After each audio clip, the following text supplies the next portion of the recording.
Hey neighbor, welcome back to Beyond ARTV. My name is John and it's time to react to the best albums of all time according to the music community Rate Your Music. A couple of weeks ago I reacted to the worst albums of all time according to them, so I decided that it's only fair to do the counterpart. I originally did this with Metacritic, which is critic scores, of course, as that title would imply. I'm just noticing how on the nose these are. Metacritic, Rate Your Music, you do what you do and it's obvious. If you missed out on the first video, then I will link to it on screen now, or else there's gonna be a link at the end of the video where I reacted to the bad albums, but today good, yesterday bad, so now we get into the good stuff and see how much of this I know and how uncultured I probably am. I'm just gonna go out on a limb and say that I probably haven't heard every album on this list. I'll try and take some notes along the way and be a good boy and look into them if I haven't heard them, if they're all the rage, if they're really all that good with all the cool kids over on RYM. You can see the full list linked down below along with the FAQ on how this works, how they take the aggregate score from like the actual reviews that are submitted from users and people who just actually rate. It's an overall thing that I can't really explain in words, but the link down below should help. Take a split second and drop a like on the video, buckle in, subscribe for the love of music, and let's get started at number 100. At number 100, we have the Stooges, so a punk band entering the list first at number 100, Funhouse.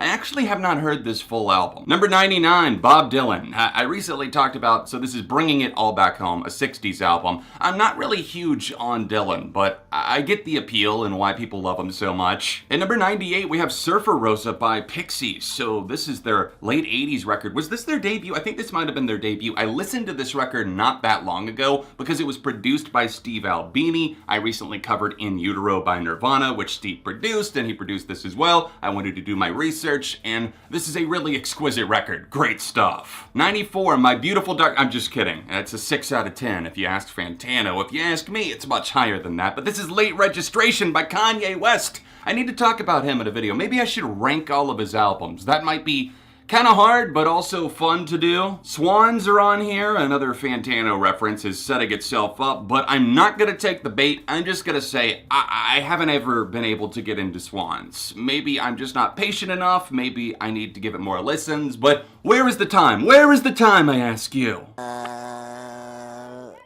don't know. In number 88, I'm seeing Interpol's Turn on the Bright Lights. This is definitely their best record in my opinion. It's crazy how strict this community can be because even like the best albums of all time, the overall RYM score is only 3.95. That's like a post-punk revival classic on our hands there. So we move on to Neil Young after the Gold Rush. This is one of his solo albums that I am more familiar with. My girlfriend's mom is a massive Neil Young fan, and I've enjoyed a lot of his work, not only solo, but also with Crosby, Stills, Nash & Young. I'm seeing a few more artists here that I haven't really listened to a ton, from Tom Waits to the Velvet Underground to Bjork.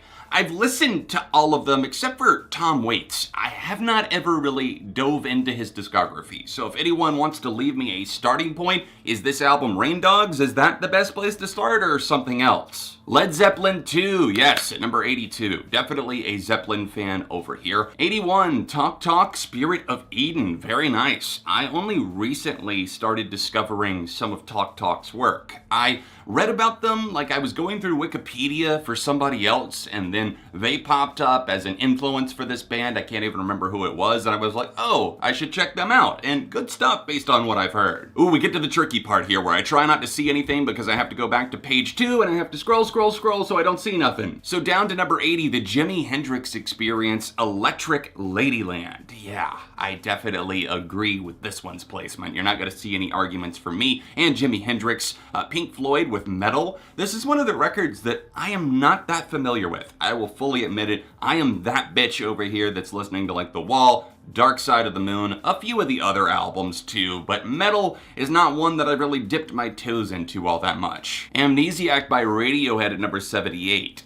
This is one of my least favorites from them, but as I said recently in another video, even their worst material, not that it's anything close to worst, even the worst of what they maybe have to offer, or the stuff that's not quite as gold, is still gold. David Bowie, Station to Station, another one that I'm not as familiar with. Rubber Soul by the Beatles, absolutely. At number 75 there, that is one of my favorite records from them. There's so many amazing songs on there, Norwegian Wood in particular being one of my favorites. Another Talk record, it sounds like I need to spend more time with them. Bob Dylan, again, I'm not necessarily going to disagree, but I see you with Blood on the Tracks. Black Sabbath's Black Sabbath album, of course, the self-titled. For the world of metal, of course, you cannot go wrong here. The early Sabbath stuff is lights out like fire from the sky. Kate Bush with Hounds of Love, the mid-80s. Kate Bush is legendary. She is like revered for a reason. Number 69, Death Grips the Money Store. That makes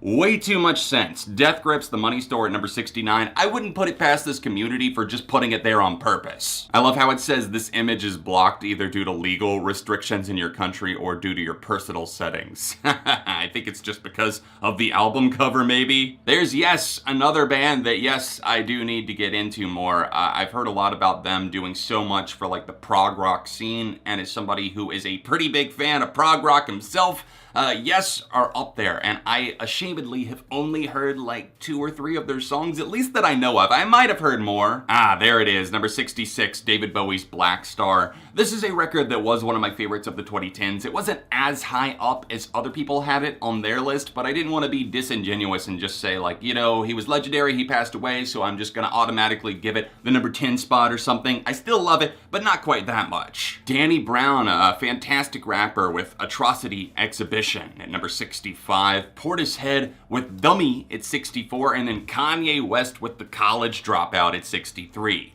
I wouldn't be surprised if we see My Beautiful Dark Twisted Fantasy up pretty damn high on this list, or perhaps another Kanye album. I don't think we're done with him yet. 59, Nirvana in Utero. I just talked about that one earlier, and obviously I fucking love this record so much. Not quite as much as Nevermind, which might be an unpopular opinion, but again, I was referring to it earlier when we talked about the Pixies with Surfer Rosa. It influenced In Utero, and now here we are at number 59. A Tribe Called Quest are at number 55 with The Low End Theory. This actually came out the year that I was born, and it was one of the first records of theirs that I checked out. I have a friend, Johnny, shout out the Viral Rack, that's super into them, and I've listened to a bit more of their stuff in recent times. Here are 3 in a row that are absolutely just going to be on any best of list. I feel like you got Sufjan, you got Slow Dive, because they really opened doors in that community of shoegazing, and obviously the dreamscape that a lot of bands really hopped on board with. I wouldn't be surprised if we see My Bloody Valentine here as well. And then you've got The Clash with London Calling. I talked about this record in an episode of SOS not that long ago, and yeah, the comparison from the record before this and to this one, it's a big change, but a very, very good one. It's revered for a reason. Whoa, I did not expect to see Metallica on this list, but the RYM community has surprised me yet again. At number 51, Ride the Lightning, a early in the career classic from Metallica. 49, Sonic Youth, Daydream Nation. Yes,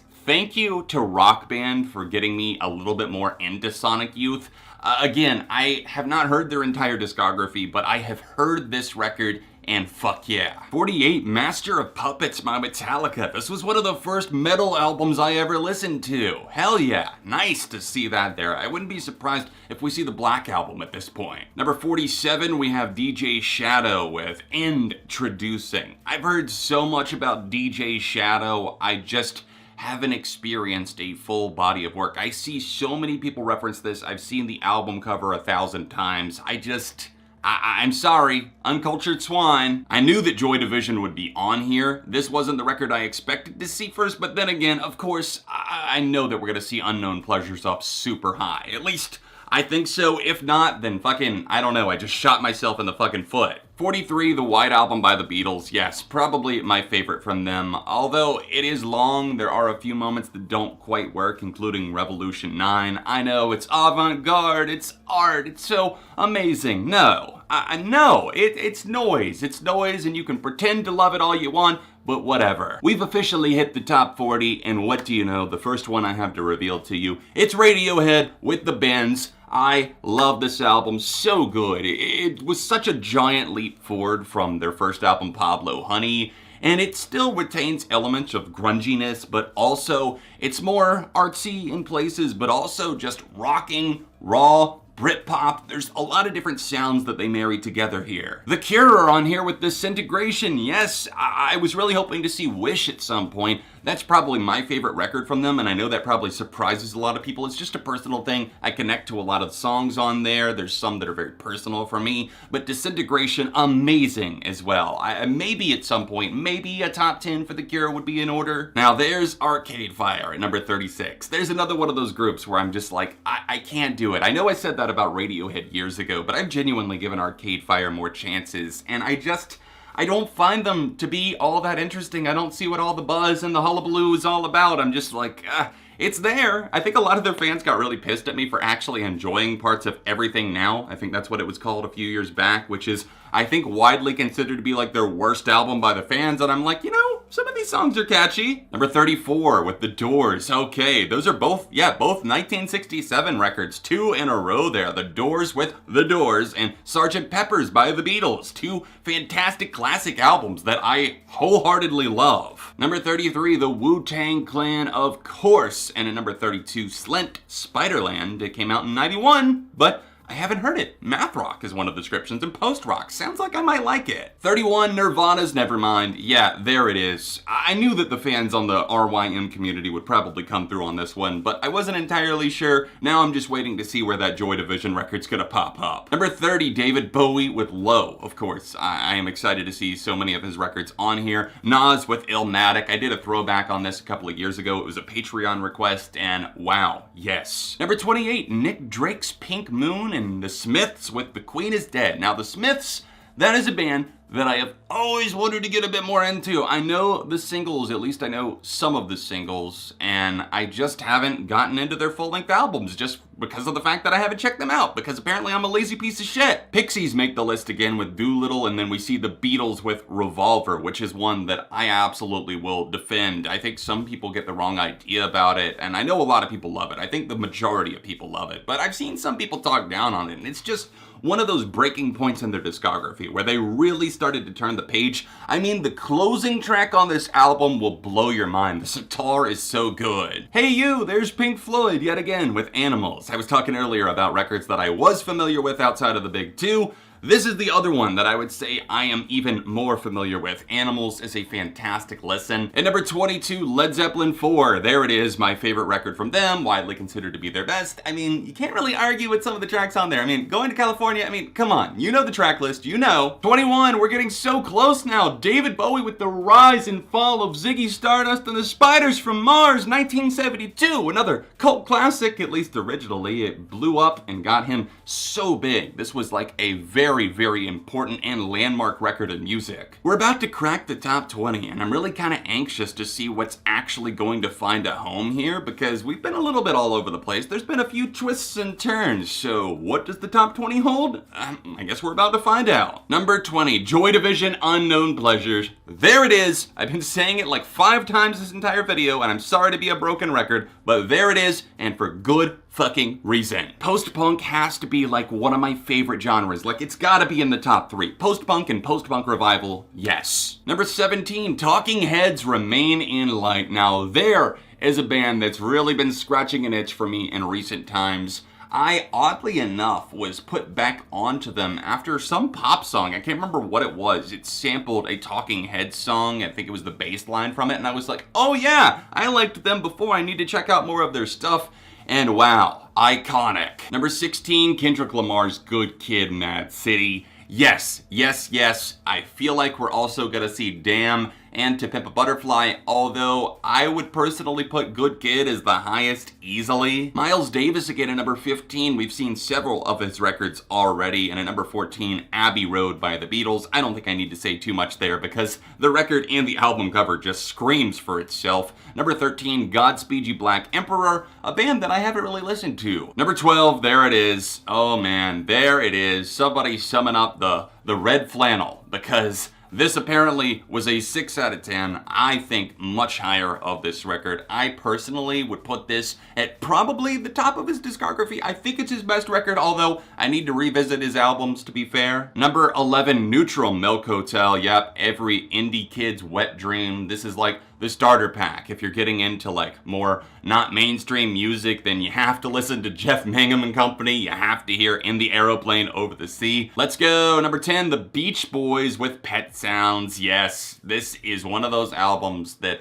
people point to, I think, so frequently because of the experimentation done here, the sound that they achieved, and the fact that Brian Wilson was hella drugged up and paranoid during this. It shows in those sessions, but my god, what turned out is still like jaw-dropping. Number 9, Radiohead in Rainbows. Hell yes. I feel like we're gonna see another Radiohead album. I really do, but this one, and even Disc 2, I shout out to Disc 2. I feel like it gets a little bit slept on. Both of those as an experience is so good. Just the other day, I was watching their basement session for the In Rainbows album, and it is just something that sends all of the tingles like all over your body. You're just listening to them do their thing, and Tom York is shaking all over the place, getting so into it, and it's so fucking good. There it is at number 8. I told you guys, To Pimp a Butterfly, I would put Good Kid over it, but of course, they're both iconic and legendary. Number 7, My Bloody Valentine. I knew this would be popping up. When did we talk about that? Roll the clip. I wouldn't be surprised if we see My Bloody Valentine here as well. See, I predicted this. There's Loveless by My Bloody Valentine. Not the MGK song of the same name. Oh god, that's trash. I will be fully honest in saying that. I'm transparent. I'm not that huge on Lou Reed. I respect everything that he did for the music, and he just wasn't my cup of tea. Crucify me now. Number 5, King Crimson in the Court of Crimson King. I haven't heard it. I have not heard it, so I'm gonna quickly move on to number 4. There it is, Wish You Were Here. I was really surprised that we didn't see that. I did not think that would be up that high, but there it is. And it's just another reminder that all of these Pink Floyd albums being on the best, and then the Nostalgia Critic being number 1 on the worst. Oh man. Number 3, The Dark Side of the Moon. They got back to back in the top 10 and the top 5. Holy shit, Dark Side. I mean, I know it's a 5 out of 5, a fucking 100 out of 5 record, but wow, back to back in the top 5. Okay, does anybody have any predictions at this point for the top 2? Because at this point, I genuinely don't know. I mean, maybe another Radiohead album, but beyond that, I'm not sure. We're just gonna inch our way up. There it is, Kid A by Radiohead. Wow. I don't know why I didn't think of that. I was thinking like, oh, is it a moon-shaped pool? Of course Kid A is gonna be up super high in this community. Not that I don't love this record. It took me some time, but it's one of those things where any indie-loving community or anybody that likes like outside of the mainstream, they're gonna put this towards the top of the list. 100 times out of 100. What the hell is number 1 gonna be? What the hell is this gonna be? I genuinely don't even have a guess at this point. And it is okay, computer! Whoa, whoa, whoa, whoa. Why do I keep not seeing this coming? It's like I should be smacking myself in the face. Like, wake up, John. You knew that this was coming. But somehow I'm just like, oh, they wouldn't put that many Radiohead albums on the list. They wouldn't put that many Pink Floyd albums on the top 100. Yeah, here we are. OK Computer has certainly entered my own personal top 20, if not probably my top 10 favorite albums of all time. It's a fucking masterpiece. It's sitting on the shelf over here. I got the deluxe reissue. I am just gonna have to go revisit this album. I've been saying it for like a month anyways that I want to listen to the full thing. All of the bonus tracks, give me everything in all of its glory. And RYM, you confirmed it. Thank you. What did you think of Rate Your Music's top 100 albums of all time? Keep in mind that this list is ever changing and this was accurate as of June 2020. I'm sure that if you're watching this in the future, the list has changed at least slightly, but I do hope that you enjoyed the video. If you did, then drop a like on it, subscribe for the love of music. You can see the worst albums of all time according to RYM right here, or tap here for my Metacritic reaction. Socials in the description, and I'll see you soon for more on ARTV.